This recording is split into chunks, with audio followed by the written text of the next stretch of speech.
사사기 말씀을 보셨습니다. 이 사사 시대는 이스라엘 백성들이 출애굽을 한 다음에 광야 시대를 보내는데 이 광야 시절이 40년이었습니다. 40년 광야 시절을 보낸 이후에 요단강을 건너서 가나안 땅에 들어가지요. 그 땅 가나안 땅은 약속의 땅이었습니다. 일찍이 이스라엘 백성들의 조상되는 아브라함에게 하나님께서 주시마 약속하셨던 약속의 땅이었습니다. 근데 그 가나안 땅에 들어가서 그 땅에 자리 잡고 있었던 원주민들과의 전쟁이 있었습니다. 그래서 가나안 정복 전쟁이라 그럽니다. 그래서 이스라엘 백성들이 40년 광야 생활, 가나안 정복 전쟁 10년, 이 10년의 세월을 보내고 그 다음에 뚝 떨어져서 사사시대가 지나가고 사사시대 이후에 하나님께서 사울 왕을 세우심으로 이스라엘의 왕정 정치 시대가 시작이 됩니다. 근데 신학자들은 가나안 정복 전쟁 시대와 이스라엘의 왕정 시대 사이가 사사시대인데 그 사사시대는 몇 년쯤이었을까 했을 때 많은 학자들의 견해가 있습니다만은 주로 더 많은 사람들이 그 기간을 400년 정도를 봅니다. 이 400년 동안의 사사시대에는 하나님이 당신의 백성 이스라엘 백성들을 직접 다스리시고 통치하시는 시기였는데 이스라엘 백성들은 살아계셔서 우리를 다스리고 이끌어 가시는 우리의 주인 되시는 여호와 하나님을 생각하지 못하고 가나안 땅에 들어와 그 땅의 원주민들이 섬기던 우상, 아세라 목상, 바알 신상 이런 겁니다. 그들이 섬기던 우상들에 더 마음을 쏟게 됩니다. 그리고 급기야 이 백성들이 하나님에게서부터 멀어지고 우상 숭배에 빠집니다. 출애굽했을 때의 이스라엘, 광야 40년 생활을 할 때의 이스라엘과 전혀 다른 백성들이 이 광야 정복 전쟁 시대 이후에 사사시대 이스라엘 백성들입니다. 그들의 조상들도 하나님을 향하여 시시때때로 원망 불평을 했었지만은 가나안 정복 전쟁 이후에 사사시대를 살아가던 이스라엘 백성들은 대단히 하나님 앞에 잘못된 삶을 살아갔습니다. 가장 큰 요인은 우상 숭배였습니다. 하나님께서 진노하시고 심판하시죠. 너희들이 나에게 어찌 이럴 수가 있느냐? 너희 조상들에게서부터 아무 말도 듣지 못했단 말이냐? 내가 너희를 어떻게 출애굽시키고 어떻게 독수리의 날개와 같이 품어서 너희들을 이 땅까지 데려다 놓았는지 너희는 알지 못하느냐? 이게 하나님의 탄식이었어요. 그럼에도 불구하고 우상 숭배에 몰두하고 있는 이스라엘 백성들을 하나님이 심판하시죠. 심판하시는 방법은 다른 것이 아니라 주변에 있는 강한 나라들을 들어서 이스라엘 백성들과 전쟁을 붙이시고 이스라엘 백성들이 전쟁에 패망하게 하시는 겁니다. 그러니까 이스라엘 백성들 입장에서는 계속 이방 민족들이 쳐들어오고 약탈을 당하고 농사 지어 놓으면 다 뺏어가고 제산 목록 1호 약대, 낙타와 또 소와 말과 양과 이런 것들을 다 빼앗기니까 허망하기 이를 데가 없는 겁니다. 그러면 그때에 그들이 괴로움 가운데에서 하나님을 찾지요. 우리 조상의 하나님 여호와 신은 어디에 계십니까? 우리가 오늘날 이 이방 민족들에게 이렇게 곤욕을 치르고 시달림을 당하고 있는데 하나님은 어디 계십니까? 살아 계십니까? 우리를 외면하셨습니까? 우리를 잊으셨습니까? 우리를 버리신 겁니까? 이러고 하나님을 찾아요. 그러면 여호와 하나님께서 그들을 건지시기 위해서 사사들을 보내십니다. 그래서 그 400년 사이에 수없이 많은 사사들이 등장했다가 사라지고 등장했다 사라지고 이랬어요. 그러면 이 사사들의 리더십을 통해서 이스라엘 백성들이 위경을 넘어섰겠지요. 그래서 이제 이 외부의 침략으로부터 자기들이 안전을 확보했다고 여길 때 그들이 하나님이 우리를 도우시고 살리셨다 이렇게 가지 않고 또다시 야금야금 우상 숭배에 또 한눈을 팝니다. 400년 동안 여러분 이 악순환이 계속 반복되었습니다. 그래서 사사들이 계속 등장해야 했고 하나님은 이방 민족들을 들어서 이스라엘 백성들, 당신의 백성들을 치셔야 했고, 이 백성들은 고통 가운데 울부짖었고, 그들이 울부짖으면 하나님이 또 다른 사사를 등장시키셨고, 그들의 등장으로 말미암아 위기를 넘어가면 또 다시 한눈 팔았고, 한눈 팔면 하나님이 그들을 치셨고, 400년 동안을 이 일이 반복되었던 겁니다. 이게 이스라엘의 역사였습니다. 그리고 나서 이 왕정 시대에 들어갈 때까지 이 이스라엘 백성들은 하나님 앞에서 이렇게 범죄하고 또 병들어가며 하나님을 원망하며 하나님이 전혀 기뻐하시지 않는 그런 삶의 길을 걸어갔습니다. 그렇게 사사시대가 이어져 갔는데, 사사시대의 그 특징이 어디에 있었는가 하면 자주 반복되는 말씀이에요. 아마 제가 이렇게 말씀을 드리면 여러분은 그때 이스라엘에 왕이 없으므로 사람들이 자기 소견에 옳은 대로 행하였다, 이건 줄로 아시죠? 아닙니다. 사사시대에 가장 많이 등장했던 말 중에 하나가 뭐냐면 이스라엘 자손이 여호와의 목전에 악을 행하였더라. 이스라엘 백성이 여호와의 목전, 하나님 보시는 앞에서, 하나님의 눈앞에서 버젓이 우상 숭배하고 하나님으로부터 멀어지는 죄악을 자행하였다. 오늘 우리가 사사기 7장을 읽었습니다마는 사사기 6장부터 보시면 오늘의 스토리가 거기서부터 이어지거든요. 6장 1절에 보면 이렇게 되어 있습니다. 이스라엘 자손이 또 여호와의 목전에 악을 행하여. 그러니까 아마 여러분 관심이 있으시면 사사기를 처음부터 끝까지 읽으시며 이스라엘 백성들이 여호와 앞에, 여호와의 목전에 악을 행하였다, 여호와의 목전에 또 악을 행하였다, 그들이 또 그랬다, 또 하나님으로부터 멀어졌고 또 우상 숭배했고 또 한눈 팔았고 또 헛짓하고 살았다, 하나님의 가슴을 후벼 파는 짓들을 자행했다. 이게 사사기의 기록입니다. 오늘 본문에 7장에 바로 앞에 나오는 6장 1절에 그렇게 되었다 그랬죠. 이스라엘 자손이 또 여호와의 목전에 악을 행하였으므로 여호와께서 7년 동안 그들을 미디안의 손에 넘겨주시니. 자, 보십시오. 이제 이 이스라엘 백성들의 현 상황이 이렇습니다. 미디안이라고 하는 백성들이, 미디안 백성들이 자기들을 괴롭히는 거예요. 쳐들어와서 전쟁을 걸고, 그리고 자기들을 압제하고, 농사 지어놓으면 다 탈취해가고, 또 양, 낙타, 소, 말 다 뺏어가고, 이렇게 자기들이 뭘 해놓으면 남는 게 아무것도 없게 되어지는 이런 결과가 나타났을 때 이스라엘 백성들이 어떤 마음을 가졌는가?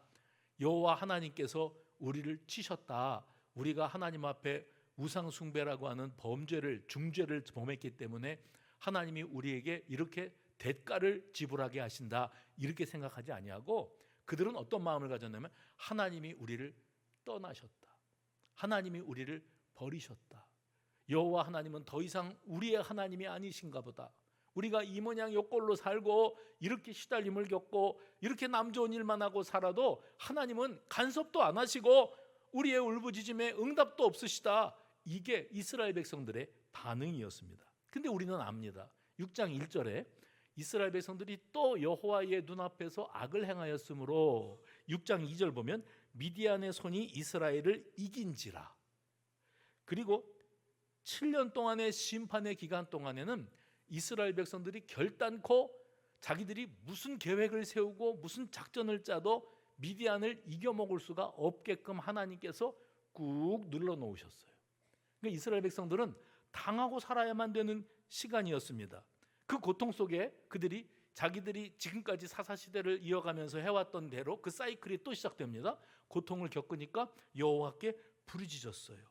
6장 7절에 여호와께 부르짖는 모습이 나옵니다. 그때 여호와 하나님이 이 백성들이 부르짖는 소리를 들으시고 뭐라고 말씀하셨는가 하면, 내가 과거에 너희를 애굽 땅에서 건져내고 출애굽의 역사를 이루었던 하나님이다. 그리고 너희 광야 40년 동안에 모세의 인도를 따라서 그 길에서 너희가 살아남게 했고, 너희 조상 아브라함과 맺은 언약을 이행하기 위하여 너희를 오늘날 이 땅 가나안 땅에 데려다 놓았거늘 너희는 내 목소리를 듣지 아니하였느니라.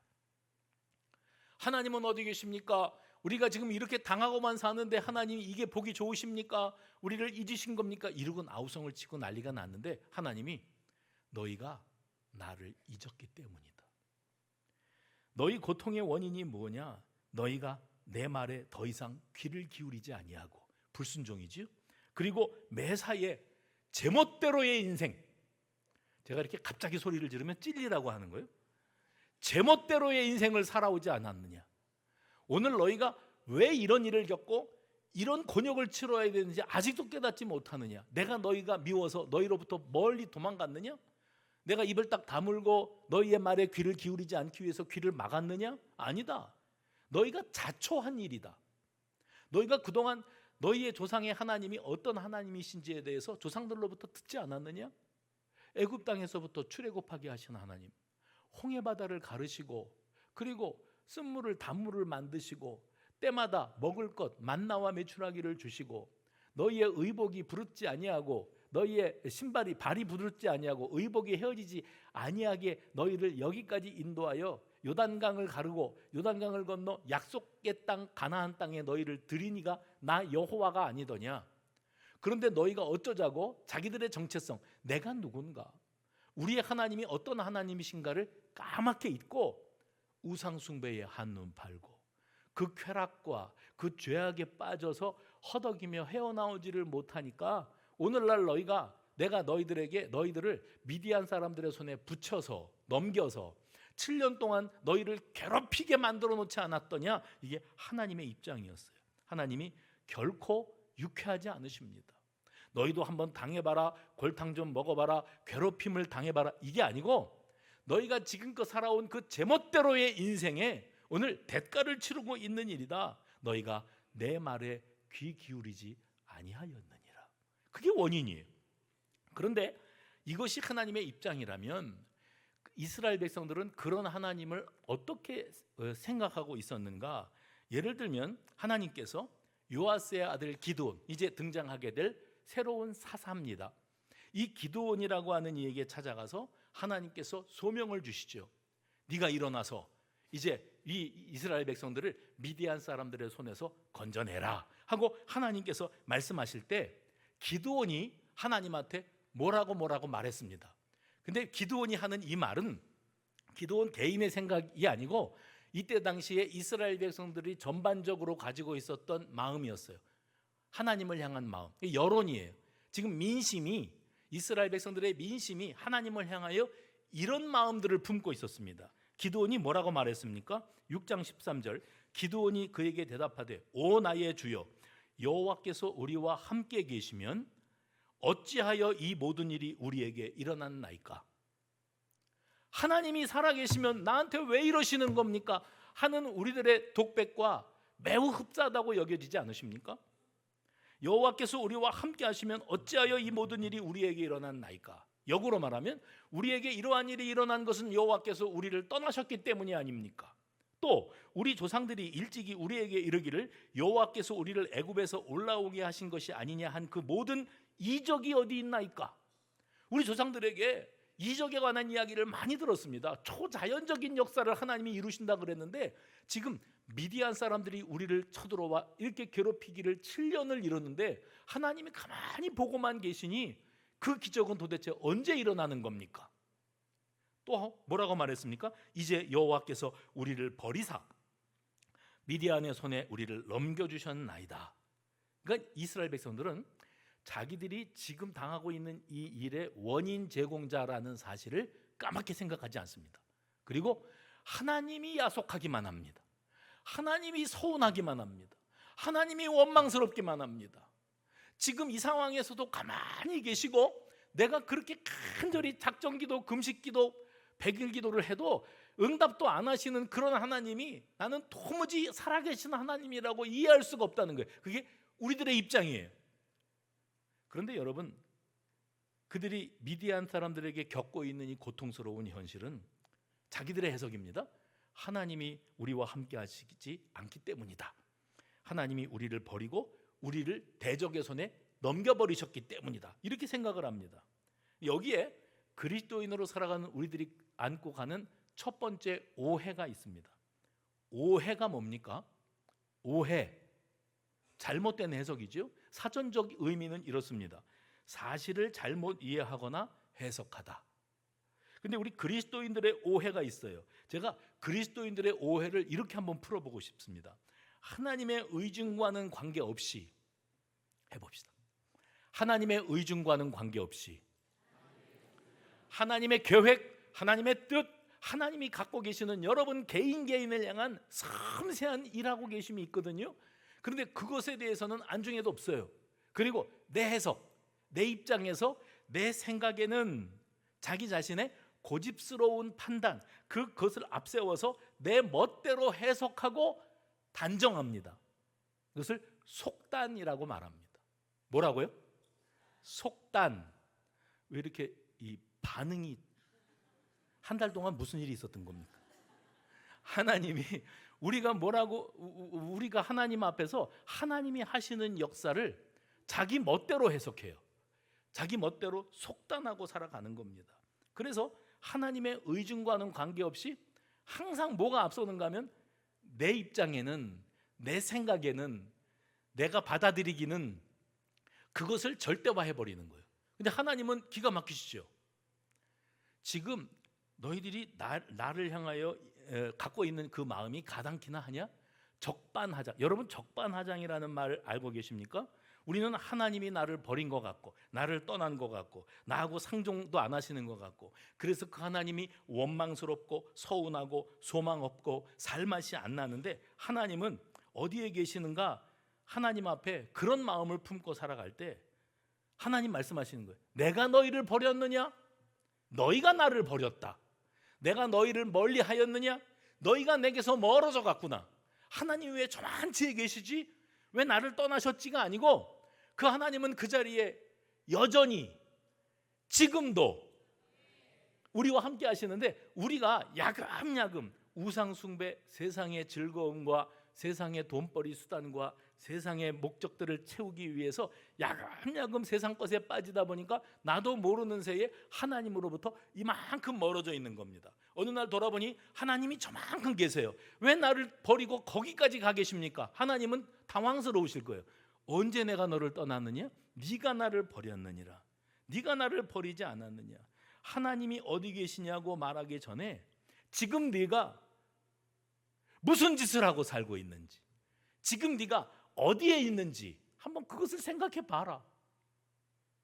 여러분, 하나님의 의중, 하나님의 계획과 그 완전하신 뜻이 계시는데, 그것과 관계없이 내 멋대로 현실을 잘못 속단하는 일들이 우리 가운데에서 일상 가운데 그냥 드러나고 있는 겁니다. 우리는 압니다. 사사시대 이스라엘 백성들이 미디안 사람들에게 시달림을 당하는데 무려 7년 동안이나 하나님은 가만히 두고 보고만 계셨어요. 그 원인이 어디 있습니까? 이스라엘 백성들이 또 여호와의 목전에 악을 행하였으므로 여호와께서 7년 동안 그들을 미디안의 손에 넘겨주셨다. 이게 성경의 기록이었습니다. 그러니까 7년이라고 하는 제한된 시간만큼은, 그 기간 동안만큼은 하나님이 노터치예요. 그리고 이스라엘 백성들이 아우성을 치고 뭔 짓을 해도 하나님 가만 놔두실 거예요. 너희들이 뿌린 대로 한번 걷어봐. 대가를 지불해봐. 그 쓰라린 고통을 한번 몸소 겪어봐. 그리고 하나님이 누구신지를 너희가 한번 스스로 깨달아봐. 이것이 하나님이 가지고 계시는 의중이었습니다. 이유가 어디에 있어요? 그들이 또 하나님의 목전에서 악을 행하였기 때문이에요. 그 또라고 하는 말은 뭐냐면 이렇게 바꿔서 말할 수 있어요. 도대체 이게 몇 번째냐? 도대체 이게 몇 번째냐고. 그 시간은 사실 그들이 하나님은 어디 계십니까? 우리를 버리셨습니까? 할 시간이 아니고, 하나님, 우리가 잘못했습니다. 내가 하나님 앞에서 또 같은 죄를 범하였습니다. 이것을 자백해야 되만 했을 시간이었습니다. 그런데 그들은 하나님이 우리를 떠나셨다거나 하나님이 우리를 버리셨다고 징징대고 있어요. 제가 목회를 하면서 징징대는 성도들을 가끔 봅니다. 그 징징대는 게 뭐냐면, 여러분, 하나님을 향한 우리의 서운함이에요. 원망스러움이에요. 모두가 다 자기중심적인 판단입니다. 하나님이 어찌 이러실 수가 있는가 나한테. 내가 기도하면 즉각 응답도 주시고, 또 믿음 좋은 사람들이 겪어봤다는 그 기적도 나에게도 허락해 주셔서 나도 내 입으로 하나님은 살아계셔, 내가 경험해 봤거든, 이러고 살게 해주셔야 하나님이 재밌지. 도대체 하나님은 어디서 뭐하고 계시는지, 내가 작정하고 기도하고 열심을 내고 분발해도 가만히 두고만 보고 계시고 오히려 내가 하는 일마다 안 되게 하시고 속상하게 하시고 힘들게 하시는 이유가 다 어디에 있을까? 이것은 아까 말했죠. 오해, 속단, 하나님을 알지 못해서 그래요. 하나님은 우리를 결코 떠나신 적이 없는 줄로 믿으시기를 바랍니다. 또 한 가지 오해가 있어요. 그건 뭐냐면 하나님이 기드온에게 너희의 힘으로 이스라엘을 미디안의 손에서 구원하라. 6장 14절입니다. 너희의 힘으로 이스라엘을 미디안의 손에서 구원하라고 했을 때 기드온이 보인 반응이 있습니다. 15절에 오 주여, 6장 15절입니다. 오 주여, 내가 무엇으로 이스라엘을 구원하리이까? 보소서, 나의 집은 므낫세 지파 중에 극히 약하고 나는 내 아버지 집에서 가장 작은 자니이다. 겸손하지요? 참 자기를 낮추고 나는 연약하고 부족한데 하는 겸손으로 느껴지는데 아니에요. 겸손 아니에요. 사실입니다.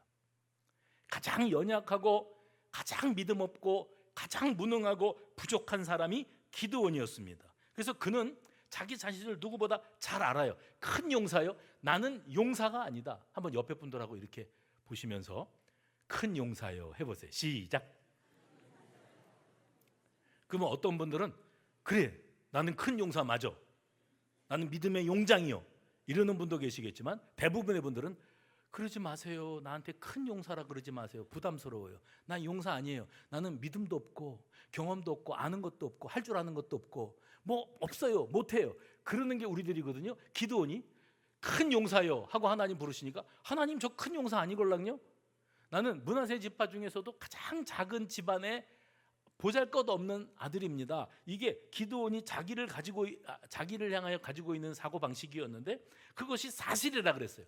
기드온은 연약하고 용기 없고 또 좌절하기를 잘하고 의심 많고 소망도 없고 확신도 없는 그런 사람이었습니다.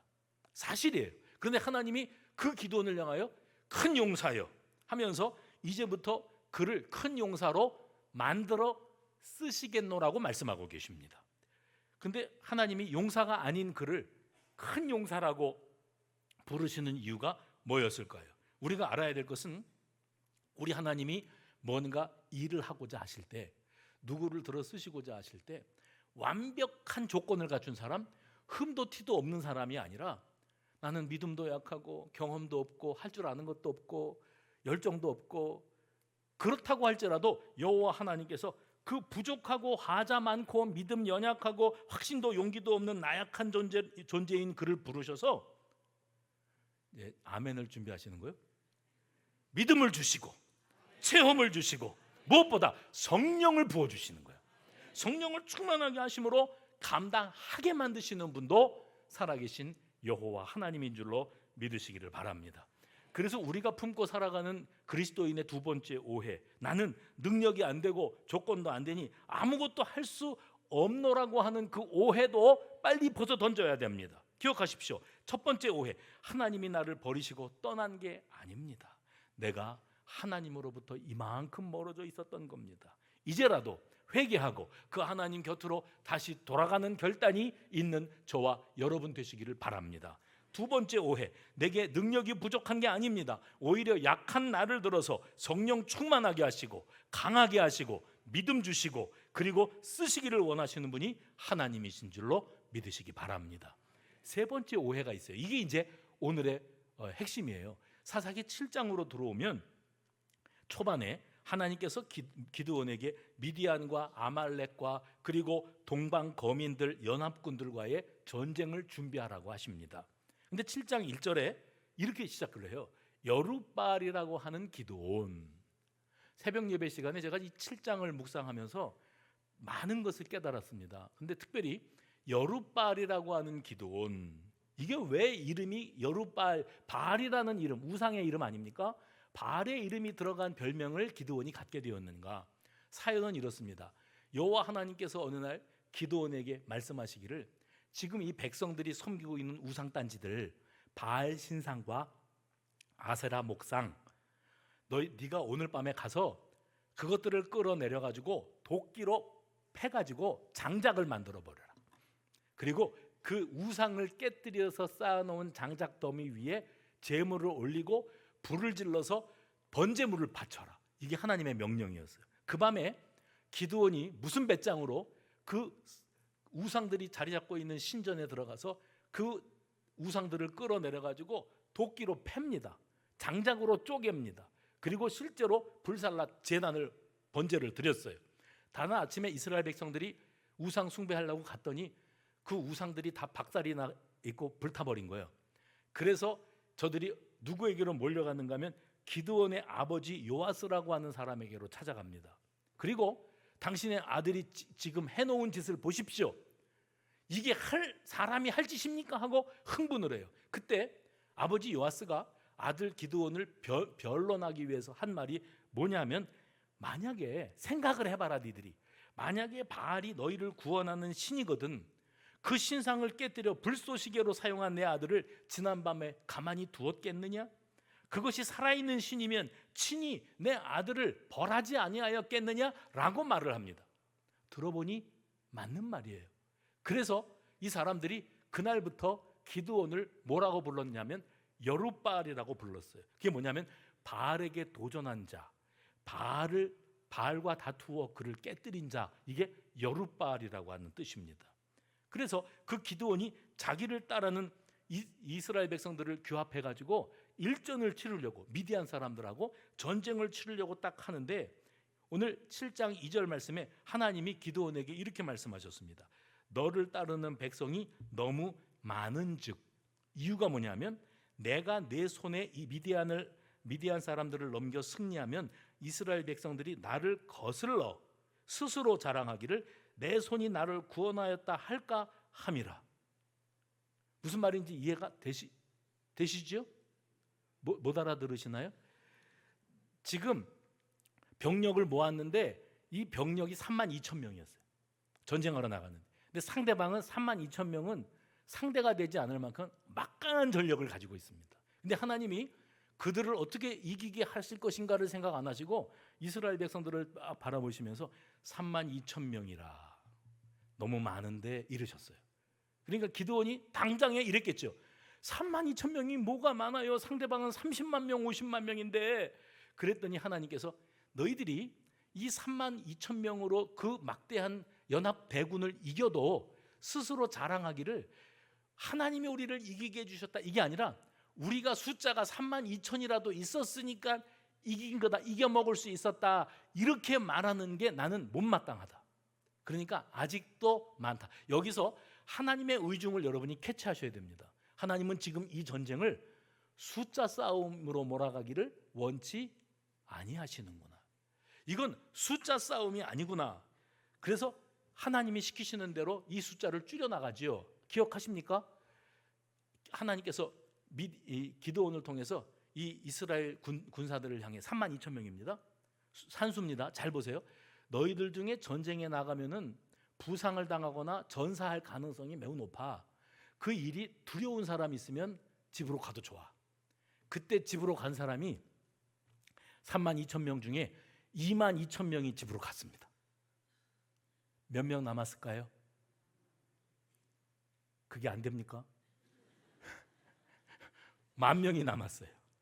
근데 10,000명이 남았는데 하나님께서 뭐라 그랬냐면 7장 4절에 여호와께서 또 기드온에게 이르시되 백성이 아직도 많으니, 아직도 많대요. 더 줄여야 된대요. 겨우 10,000명 병력 가지고서 저 엄청난 숫자의 상대를 어떻게 이기겠는가 싶은데 아직도 많으니, 그리고 그들을 물가로 데려가래요. 그래서 물가로 데려가서 이 10,000명 중에 물을 마셔라 그랬을 때 개가 물을 핥듯이 헐떡이며 물을 혀로 직접 대서 핥는 사람들은 집으로 돌려보내고, 품격 있게, 이건 제가 붙인 말이에요, 2손으로 물을 떠서 마시는 사람만 남겨라. 그런데 10,000명 중에 입을 대고 혀로 물을 핥아먹은 사람이 9,700명이었어요. 몇 명 남았을까요? 300명 남았어요. 300명. 달랑 300명. 그러니 우리는 어떤 일이 생기면 계산이 앞서, 인간의 계산법, 그거는 뭐냐면 더하기 좋아요. 더하기. 곱하기 좋아요. 그런 거 좋아하시죠? 하나님은 희한하게 빼기의 하나님이세요. 뭐의 하나님이에요? 32,000이 많다고 22,000을 빼시고 10,000명도 많다고 9,700을 빼시고 달랑 300명으로 30만 명, 50만 명 대군과 싸워 이기라는 거예요. 그때 우리가 캐치해야 되는 게 뭐냐면 확실하다. 이 전쟁은 숫자 싸움이 아니다. 근데 제가 상식적으로 납득이 안 가는 거예요. 왜냐하면 지금도 이스라엘하고 팔레스틴하고 전쟁, 우크라이나하고 러시아와의 전쟁. 그런데 그 전쟁이 시간이 계속 길어지는데 우리가 알기로 현대전은 핵무기입니다. 핵무기. 그래서 멀리 날아가는 미사일을 개발하고 그 꼭대기에다가 핵무기만, 무게를 가볍게 만들어서 핵무기만 얹어가지고 버튼 누르면 상황은 끝나는 겁니다. 다 죽는 거죠. 근데 여러분, 지금 이 시대에 핵무기를 갖고 있는 나라들이 핵무기를 안 쓰고 있어요. 그리고 재래 전쟁을 하고 있습니다. 구식 무기들을 가지고 뭐 합니까? 돌격 앞으로를 하는 거예요. 총을 쏘는 거예요. 수류탄을 뽑아 던지는 거예요. 좋은 무기가 뭐냐면 미사일입니다. 겨우 미사일. 그런데 이 포탄들이 하루에 몇백 발, 몇천 발들을 쏟아내니까 지금 몇 년째 전쟁을 하다 보면 이 무기 창고가 비는 겁니다. 포탄이 모자라요. 그러니까는 푸틴이 정은이한테 와가지고 길길 비는 거 아닙니까? 포탄 좀 달라고. 우크라이나도 미국도 우리 보고 대한민국이 포탄이 많다네요. 난 또 그건 또 처음 알았어요. 우리나라가 155mm 이 포탄을 엄청 갖고 있어가지고 당장 100만 발 정도 지원해 줄 수 있는 능력이 된대요. 그러니까 해주라고 자꾸 그러는데 우리는 러시아 눈치도 봐야 되고 미국 눈치도 봐야 되고 지금 가운데 껴가지고 이러지도 저러지도 못하지 않습니까? 희한한 건 전쟁이 벌어졌는데 예전에 우리 어르신들 선배님들이 군대 생활할 때나 지금이나 지금 때가 어느 때인데 버튼 하나만 누르면 끝인데 돌격 앞으로 각계 전투 이게 무슨 필요가 있냐? 아니요. 지금도 그 전쟁을 하고 있어요. 숫자 싸움입니다. 병력 싸움입니다. 그래서 모병 전쟁이 일어났으니까 남자들은 피난 못 가 그래갖고 여자들만 지금 피난 가 있는 거거든요. 할머니 어린이들과 그 남자들은 왜 못 나가게 했는가? 이제 지금 병력을 모병할 때에 20대, 10대 후반에서 20대, 30대까지 젊은 장정들을 전쟁터에 간단히 훈련시켜갖고 내보내면 다 죽는 겁니다. 총알바지 되는 거죠. 그거를 아는데 이제 병력이 모자라니까 수만 명씩 수십만 명씩 죽어나가니까 러시아도 우크라이나도 다 뭐 하느냐면 이 모병 연령을 늘리는 거예요. 그래서 10대 중반부터 60대까지 군대 간다.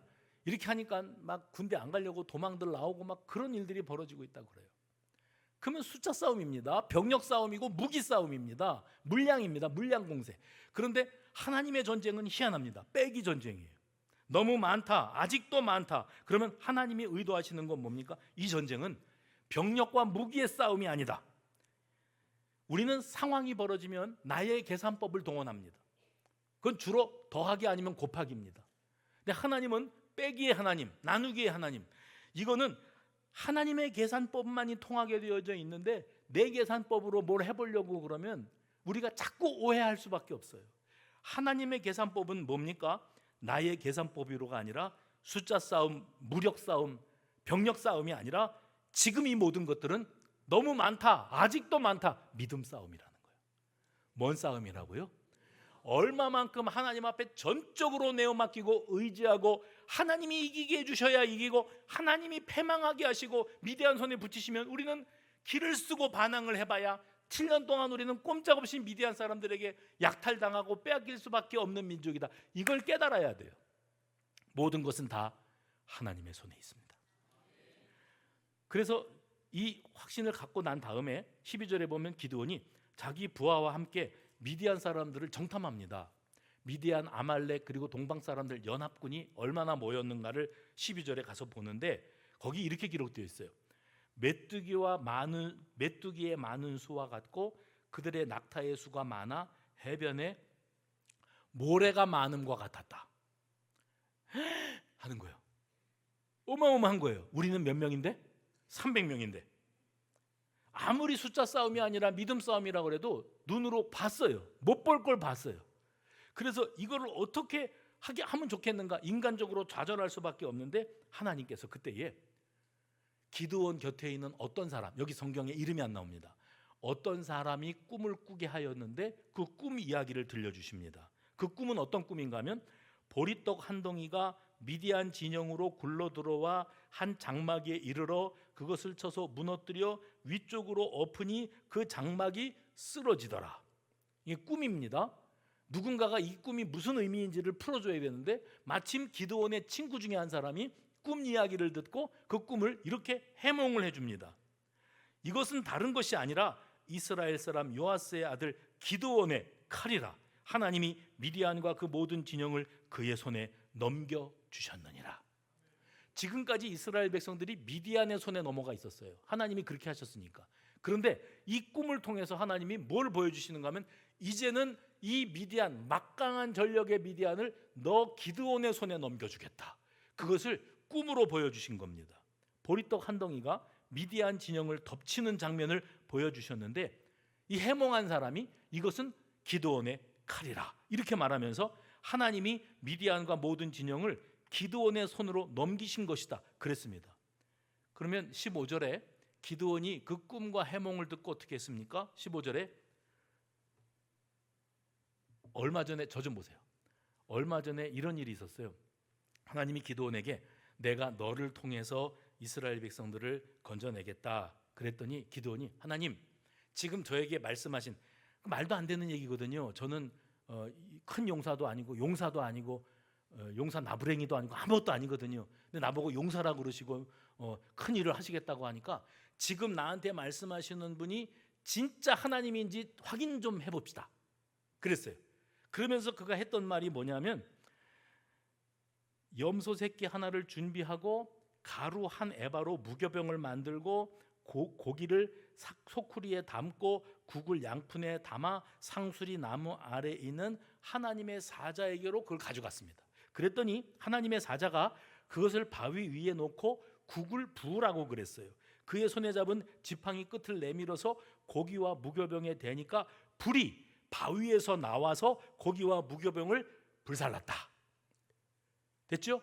보여줬습니다. 하나님 맞으시네요. 그런데 그가 6장 마지막에 가서 보면 그 하나님이 맞는 건 내가 알겠는데 하나님이 나 기드온의 손을 통해서 이스라엘 백성들을 구원하실 거라고 하는 증거가 필요합니다.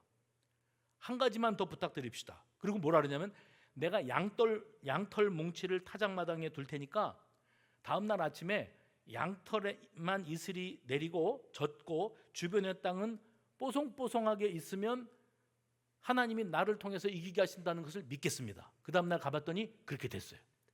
그러면 됐잖아요. 근데 한 번만 더 물어봅시다. 기드온이 이런 사람이에요.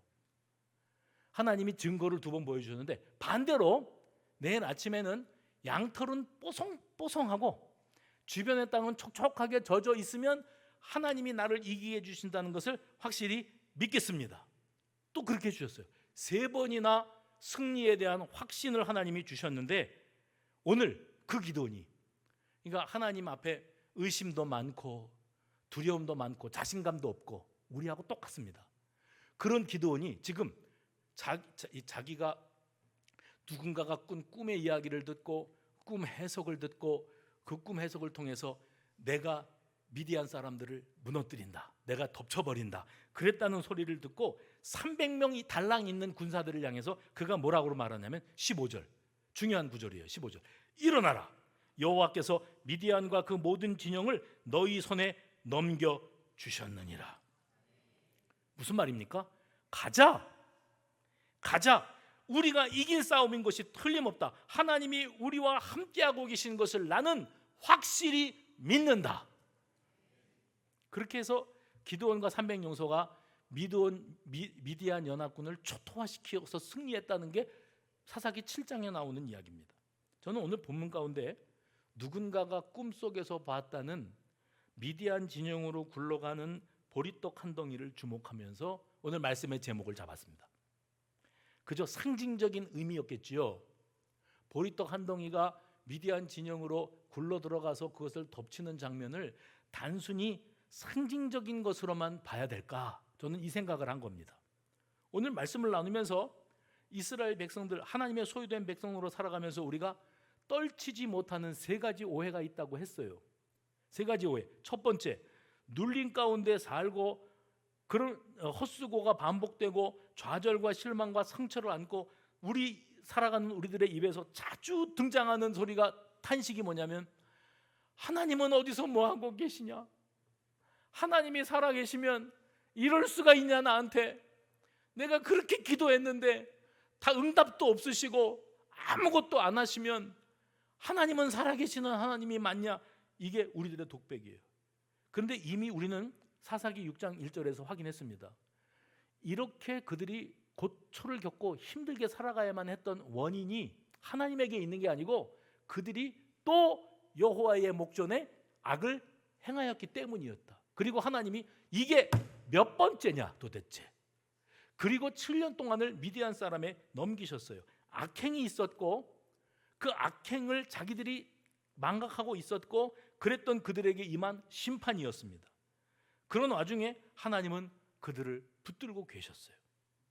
그리고 그들은 그때에 하나님 앞에 전심으로 회개하고 돌아서야만 했습니다.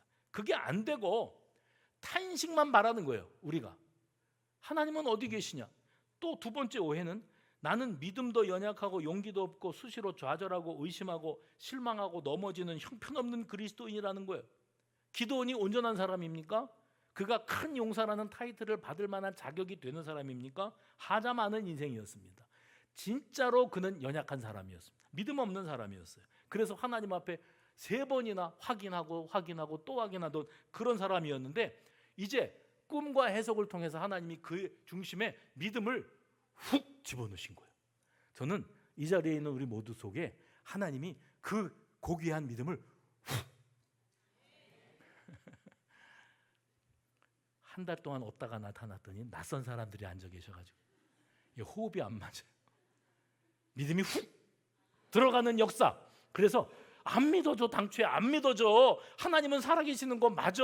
남들은 간증도 하고 이적도 있고 체험도 한다는데 나는 이게 뭐야? 하나도 일어나지도 않고 응답도 없고. 그게 누구에게서부터 일어난 문제인가? 하나님이 왜 저 멀리 계시는가? 하나님이 나를 떠나서 멀리 자리 잡으신 게 아니고 그분은 그냥 그 자리에 계시는데, 할렐루야, 그분은 그저 그 자리에 계시는데 우리가 들락날락 하고 있는 거예요. 지금 어떤 때는 천부여 의지 없어서 손 들고 옵니다. 회개하면서 주님 만나는 게 너무 기쁘고 찬양하면 은혜가 되고 말씀 들을 때 쏙쏙 귀에 들어오고 졸립지도 않고 성가대가 찬양하면 그렇게 은혜가 되고 감격이 되고, 제가 11시 반 이 예배가 미국의 시카고 옆 동네에 가서 있다고 왔는데 그 동네 10시 반이에요. 저녁 10시 반. 저녁 10시 반만 되면 꼭 이 틀어가지고서 우리 교회 예배 듣는데 우리 성가대가 찬양할 때마다 막 숫자 세면서 내가 출석 부르고, 누구는 자리를 옮겨 앉았구나, 누구는 오늘 왜 안 보이냐 그러고, 성가대가 찬양하는데 내가 미국에서 그렇게 큰 교회들 많이 가봤는데 우리 교회 찬양대가 헐나. 근데 그 교회는 그게 있습니다. 저 집사님 팀판이 두둥둥둥 이러면서 예배를 시작하니까 가슴이 벌렁벌렁 하는데, 그것만 빼고는 우리 교회 찬양대가 우리 성가대 지휘자도 이거고, 헐렐레 성가대 지휘자도 우리가 최고고, 반주자도 최고고, 소프라노, 엘토, 테너, 베이스 우리 교회가 최고예요. 내가 무슨 말하다 여기까지 온 거예요? 나는 믿음이 없고 연약하고 형편없다고 그래도 하나님은 나를 그렇게 안 보셔요. 내가 너한테 믿음 줄 거야. 훅 집어넣을 거야. 그리고 네가 안 믿어지던 게 믿어질 거야. 그리고 하나님이 살아계셔. 이거는 숫자 싸움이 아니야. 하나님을 믿는 신앙의 싸움이야. 이걸 네가 깨달아야 되니까 지금도 너는 더 필요하지. 곱하기, 더하기, 더 많이 필요하지. 아니, 내가 볼 때는 더 빼야 되겠다. 빼기, 나누기, 더 줄여야겠다. 네 힘으로는 안 돼. 내가 한다. 하나님이 역사하실 때 우리가 믿음이 없어서 무능해서 못하는 게 아니라 성령의 능력을 받지 못해서 못했다는 사실을 깨달아야 됩니다. 성령 충만해야 될 사람이 여기 있는데 그 당사자가 성령 충만에 당체에 관심이 없어요. 그리고 자기는 믿음이 없다는 탄식만 해요. 매번 예배당에 와 앉아 있으면 뭐하냐, 무슨 소리인지도 못 알아듣겠고 졸리기만 하고 빨리 올라가서 밥만 먹고 싶은데 탄식만 해요. 그런데 정말 중요한 것은 성도됨의 기본은, 제가 성도됨의 기본은 그러면 성령 충만입니다. 성도됨의 기본은 예수를 10년, 20년, 30년을 믿었는데 성령의 은혜, 하나님 예수 그리스도의 대속의 은혜를 전혀 실감을 해본 적이 없어요. 그냥 종교 행위를 반복하는 거예요. 그러니까 맨날 엉뚱한 소리가 나오는 거예요. 이 사람들이 예배를 드리고 나서 엉뚱한 소리들을 하는 거예요. 엉뚱한 짓들을 하는 거예요. 그러나 나이가 어리고 시간이 짧아도 성령 충만하면 그 사람이 교회에 어른 노릇하는 겁니다. 교회에 기둥 노릇하는 거예요. 오늘 우리 수성교회가 그렇게 성숙한 교회로 성장하게 되기를 간절히 바랍니다. 하나님은 지금도 우리를 향해 너무 많다, 모든 게 너무 많아, 더 빼야 돼, 더 빼야 돼, 네 힘으로 할 생각을 아예 하지도 마, 빼기의 하나님, 32,000명을 300명으로 기어이 줄이고야 마시는 그 하나님, 그분의 능력과 이적을 통하여 이기게 하시는 우리의 하나님이심을 믿으시기를 바랍니다. 그래서 세 가지의 오해를 굴려버리는 게 바로 미디안 진영으로 굴러간 하나님의 보리떡 한 덩어리였다. 저는 이 말씀을 묵상하면서 이걸 깨닫습니다. 나는 죄가 많고 믿음도 없고 무능해서 하나님이 나를 포기하신 것이 아닙니다. 내가 공덕을 쌓지 못하고 착하게 살지 못하고 복도 받지 못하고 지질이 이루고 살고 있는 게 아닙니다. 그 죄 많은 인생을 살리시려고 인간의 몸으로 오셔서 그 죄를 십자가에 달려 해결하신 분이 우리 하나님이십니다. 내 공로가 아니고 오직 그분의 은혜로 구원에 이르게 하시는 예수 그리스도의 대속의 은혜를 주신 분이 바로 우리의 살아계신 하나님이십니다. 하나님을 우리가 몰라요. 너무 몰라요. 그러니까 오해하고 사는 거예요. 하나님이 나한테 이러실 수 있나? 야속하고 원망스러워요. 하나님을 몰라서 하는 소리예요. 하나님은 우리를 멀리 떠나신 적이 없고 우리가 그 하나님을 두고 들락날락 지금도 들락인데 곧 날락이 되실 분들이 여기 계셔요. 들락날락 내 컨디션 좋으면 주여 주여 하다가 또 셀쭉해지고 하나님이 살아계시면 이럴 수가 있냐? 내가 저 전세 보증금만 좀 빼게 해달라고 그랬지. 이것까지 다 날려먹으면 나는 뭘 믿고 살라는 얘기냐 이래가면서 하나님은 다 필요 없다. 내 기도도 안 들어주신 하나님. 날락해버렸다. 또 조금 또 살만해지면 들락했다가 지금 여기 들락이 많이 계셔요. 날락이 되려고 하는 들락. 그러지 마십시다. 하나님은 변함이 없으세요. 사랑이십니다. 지금도 우리에게 성령의 능력을 부어주시고 네 가슴에 품고 있는 여호와 하나님을 향한 세 가지 오해, 그것을 빨리 굴려버려라. 그리고 하나님이 이기게 하신다. 하나님은 살아계신다. 그 믿음으로 우리에게 주어진 현실을 살아내는 저와 여러분 되시기를 주의 이름으로 축원합니다. 하나님 아버지,